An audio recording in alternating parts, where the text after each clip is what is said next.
just a question going forward in the characterization of a modest rebound in the economy is something that's obviously achieving, you know, a modest level of consensus on Wall Street particularly, but within China, you know, so much of Chinese companies and sectors are not geared for a modest recovery. They're still geared for the go-go years. And when our equity guys go around and talk to Chinese companies, they say, how are things going? And the Chinese companies say they're horrible. Well, what are the volume of sales? About 5%. That's not horrible. Yes, it is. It's horrible because we're geared for double digits. Yeah. I spent the last year thinking, all right, cavalry's coming. This time they're actually going to stimulate.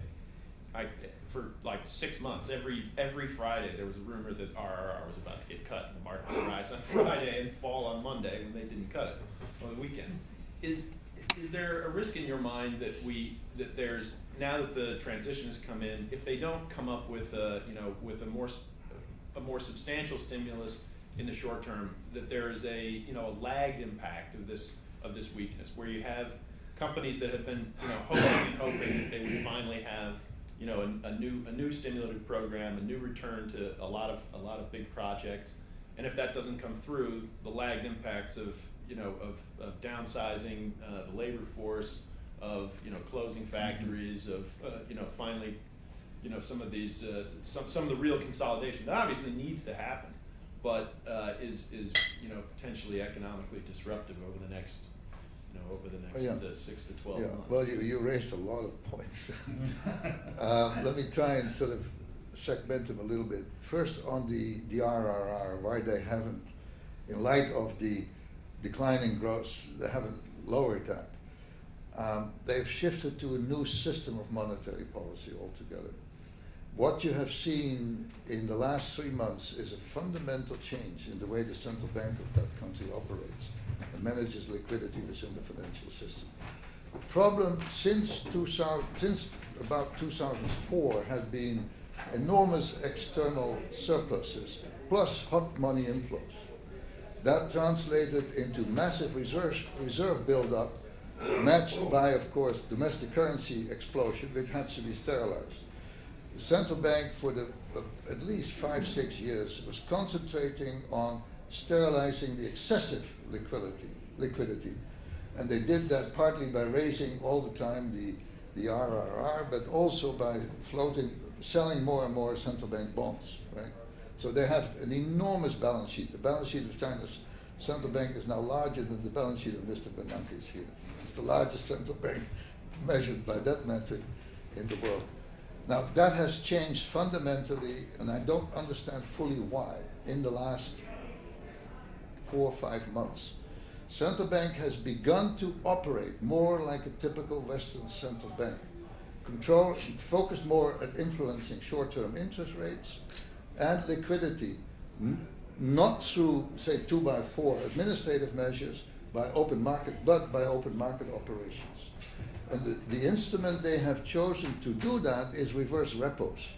When they perceived a shortage of liquidity, rather than an excess of liquidity becoming a problem in the economy and rising Shanghai interbank borrowing interbank rates, right, the SIBOR, they interjected, not by lowering the RRR, as you might have expected, but by doing these reverse repo transactions. But they're not equivalent. I mean, reverse repos roll off. Have the same effect of liquidity. But they roll off. I mean, RRR. Yeah, but then they do another one of a larger magnitude. But they don't have to. They have done that. They've done that. Right, but there's no. It's still that temporary aspect. Reverse repo, an RRR cut is a much stronger. But that's the same the New York Fed does all the time. Right, but it's a different message. I mean, the RRR cut is we're cutting, it's loosening. It's unambiguous. No, I don't agree with that. I I don't agree. I think their system has become much more sophisticated. They still have that rabbit. If they cannot think of anything else, they can lower the RRR. But the RRR does not if you lower it, does not necessarily translate into more lending in the economy. Not necessarily lending, but it's seen as a much more permanent. I mean, reverse repos are a short term.